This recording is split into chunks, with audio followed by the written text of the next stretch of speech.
Hello Aries, welcome to Guru माइंडी tarot. और ये reading है मई के मंथ में आपके एक्स के हाल के बारे में।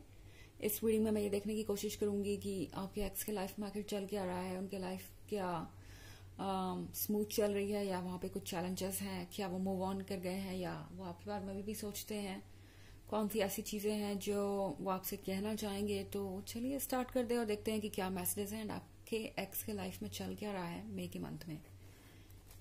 Messages for Aries.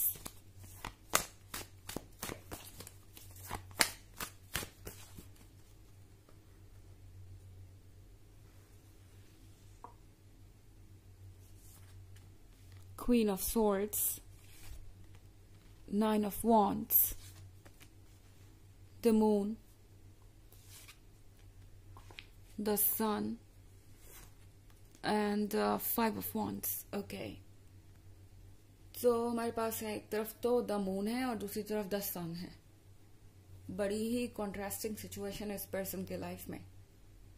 द सन के साथ ऐसा लग रहा है कि इस पर्सन ने जिस वजह से ये रिलेशनशिप छोड़ा था वो चीजें तो उन्हें मिल गई और शुरू में उन्हें लग भी रहा था कि हर चीज परफेक्ट है। सन उनके लाइफ में रोशनी लेके आया है और जो कुछ भी उन्होंने चूज किया था वो उनके लिए वर्क करेगा लॉन्गर रन में। उन्हें लगा था कि चीजें परफेक्ट होती जाएंगी एंड उन्हें फाइनली वो मिल चुका है जो वो चाहते थे। पर अब इस पर्सन को ऐसा लग रहा है कि मून के कार्ड के साथ आपका और उनका जो रिश्ता था वो कभी खत्म नहीं हो सकता, या यूं कहें कि वो जो फीलिंग्स है अभी भी उनके अंदर बची हुई है। द मून का कार्ड इनके सबकॉन्शियस को दर्शाता है, इनके मन के अंदर की फीलिंग्स को दर्शाता है। द मून है लाइफ के उन पहलुओं के बारे में जो हम देख नहीं सकते पर हम महसूस करते हैं। तो ये पर्सन डेफिनेटली ये समझ पा रहा है कि भले ही वो आज आपके साथ रिलेशनशिप में नहीं है पर आप दोनों का रिलेशनशिप टूटा नहीं है। सन ऊपर से कितना भी स्माइल करता हुआ नजर आए, चीजें कितनी भी परफेक्ट लगे, हो सकता है कि आपको भी देख के लग रहा हो इस पर्सन को कि ये पर्सन तो खुश है, आखिर जो उन्हें चाहिए था उन्हें मिल जो गया। पर कभी कभी यह होता है कि हम जो चीजें चाहते हैं वो हमें मिल जाती है एंड उसके बाद हमें लगता है कि शायद पहले वाली ही सिचुएशन ज्यादा अच्छी थी, जो हमारे पास पहले था वो ज्यादा बेहतर था और हम किसी चीज को ओवर एस्टिमेट कर रहे थे। तो हो सकता है आपका एक्स किसी चीज को आपके ऊपर प्रायोरिटी बना के रखे हुए था। कोई थर्ड पार्टी सिचुएशन हो सकती है जिसमें इस पर्सन ने किसी और को चूज किया हो या किसी और पर्सन की एडवाइस को सुनना पसंद किया हो।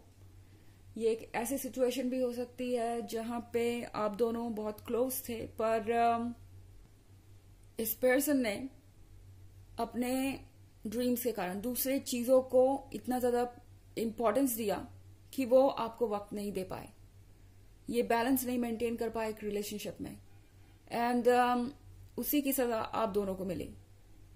9 of Wands के साथ आपका जो पर्सन है बहुत एम्बैरेस्ड है, ये थोड़ा शर्मिंदा है अपनी हरकतों को लेके। ये पर्सन ऐसा लग रहा है कि आपको अवॉइड करना चाहता है, आपसे भाग रहा है। आप देखेंगे कि ये पर्सन आपके मैसेजेस इग्नोर कर रहा है या कर रहा था, या आपके कॉल्स इन्होंने इग्नोर किए होंगे। ये पर्सन उन लोगों में से नहीं है जो इतना ब्रेव हो कि आपसे कुछ भी सीधे सीधे कह सके, कोई जवाब आपको दे सके एंड बस कॉवर्ड की तरह यहां से चले गए।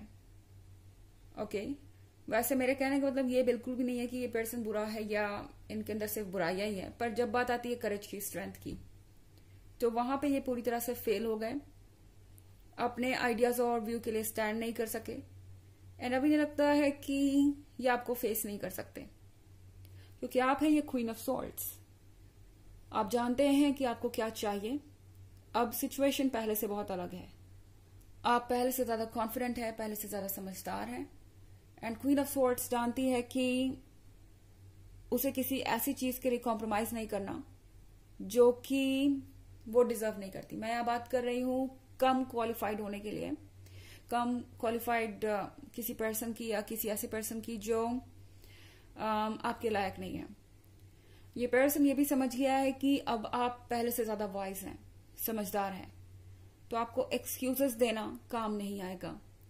उन्हें आपको एक्ट करके दिखाना पड़ेगा या कुछ प्रूव करना पड़ेगा, एंड वो इस पर्सन की बस की बात नहीं है, और इसीलिए ये अब तक आपसे दूर बैठे हुए हैं। हालांकि अपने ऊपर वर्क जरूर कर रहे हैं, क्योंकि 5 ऑफ वॉन्ड्स के साथ मैं देख रही हूं कि ये पर्सन अपने हालातों से लड़ने की कोशिश कर रहा है। ओके, अपने हालातों से, अपने अंदर की फीलिंग्स से ये पर्सन कहीं तो एक पॉइंट पे पहुंचना चाहता है। ओके, जब बात आती है अपने हालातों से लड़ने की, तो अभी ये पर्सन उसमें पूरी तरह सक्सेसफुल नहीं हुआ। जब बात आती है अपने फीलिंग्स से लड़ने की, तो वहां पे भी ये पर्सन बिल्कुल नाकाम होता जा रहा है। बट आई थिंक ये फेज हर किसी के लाइफ में आता है, और इस पर्सन के बारे में अच्छी बात यह है कि एटलीस्ट ये ट्राई कर रहे हैं। आई थिंक ये पर्सन कोशिश जरूर कर रहा है कि इस सिचुएशन को बदल सके, क्योंकि द सन वो नहीं है जो इन्हें चाहिए था, ये अब जाके इन्हें रियलाइज हुआ है। हालांकि ये एक जनरल रीडिंग है, ये सबसे रेजोनेट नहीं करेगी। एनर्जी रिवर्स भी हो सकती है अगर आप क्रॉस वॉचर हैं। इसके अलावा अगर आप पिछले वीक की रीडिंग या ईयरली रीडिंग देखना चाहें 2023 की, तो उसके फर्स्ट क्वार्टर, सेकेंड क्वार्टर और थर्ड क्वार्टर का लिंक आपको डिस्क्रिप्शन बॉक्स में मिल जाएगा हमेशा की तरह। चलिए आगे बढ़ते हैं।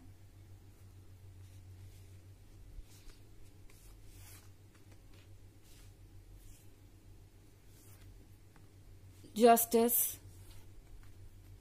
8 of Wands, 3 of Swords, Ace of Wands, 4 of Swords. Okay, तो हमारे पास 3 of Swords है। 3 of Swords के साथ इस पर्सन को ऐसा लगता है कि सिचुएशन बहुत ज्यादा आउट ऑफ कंट्रोल हो रही है। सिचुएशन काफी ज्यादा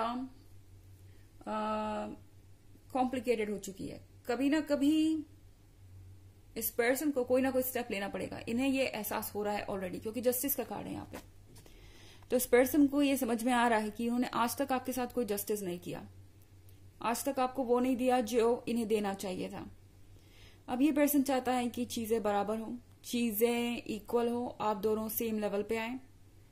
8 ऑफ वॉन्ड्स के साथ बहुत सारी चीजें ऐसी हैं जो कॉम्प्लिकेटेड है। इनफैक्ट एक नई शुरुआत के बारे में ये जरूर है, पर कुछ भी ऐसा नहीं हो पा रहा जो आप एक्सपेक्ट कर रहे थे। इस पॉइंट पे 8 ऑफ वॉन्ड्स के साथ जो चेंजेस आएंगे वो आपको अनफेमिलियर लगेंगे। आपको लगेगा कि लाइफ आपके साथ जस्टिस नहीं कर रही है, पर एक्चुअली जस्टिस का कार्ड इसलिए यहाँ पे है कि आप जस्टिस को देख पाए। अभी नहीं, पर चीजें जैसे अनफोल्ड होगी, कुछ समय के बाद आप पीछे मुड़ के देखेंगे और आपको समझ में आएगा कि ये जो कुछ भी है वो जस्टिस के लिए ही हुआ। तो 8 ऑफ वॉन्ड्स के साथ आई थिंक इस पर्सन के लाइफ में कोई नया पर्सन आ रहा है या आ चुका है, एंड आपको ये देख के लगेगा कि आपके लिए सब कुछ खत्म हो गया 3 ऑफ स्वॉर्ड्स के साथ। एंड ये जो कुछ भी हो रहा है बहुत पेनफुल है, ऑफ कोर्स किसी के लिए भी होगा, बट यहाँ पे टैरो आपसे कह रहा है कि इतनी जल्दी किसी बात को लेके अपसेट मत होइए। ये पर्सन शायद अपने कार्मिक से डील कर रहा है। ओके, कुछ लोग हमारे जीवन में सिर्फ इसलिए आते हैं कि वो हमें कोई लेसन सिखा सके, कि हमें किस पे ट्रस्ट करना चाहिए, किस पे नहीं, किस तरीके से इश्यूज से डील करना चाहिए। इसी तरीके से हम सीखते हैं। तो यहाँ पे शायद इनका कोई कार्मिक आ रहा है जो इन्हें कुछ लेसन देने आ रहा है, क्योंकि जस्टिस के कार्ड के साथ आ रहा है ये पर्सन। एस ऑफ वॉन्ड्स के साथ इस पर्सन को अभी तक ये तो रियलाइज हो ही चुका है कि आप इनके लिए एक ब्लेसिंग थे, बट देन इन्हें भी ये लगता है 3 ऑफ स्वॉर्ड्स के साथ कि सब कुछ खत्म हो गया, अब पीछे मुड़ के देखने का कोई फायदा नहीं। 4 ऑफ स्वॉर्ड्स का कार्ड यहाँ पे है। तो 4 ऑफ स्वॉर्ड्स के साथ मई के मंथ में ये पर्सन काफी अकेला फील कर रहा है। फर्क नहीं पड़ता कि ये रिलेशनशिप में है या नहीं है। ये पर्सन बहुत एम्प्टी फील कर रहा है जैसे कोई चीज इन्हें खुशी नहीं दे रही, कोई चीज इनसे डीपली कनेक्ट नहीं हो पा रही, किसी चीज को ये फील नहीं कर पा रहे, और ये बहुत फ्रस्ट्रेटिंग सिचुएशन है इस पर्सन के लिए। चलिए देखते हैं कि आपके लिए ऑरेकल मैसेज क्या है।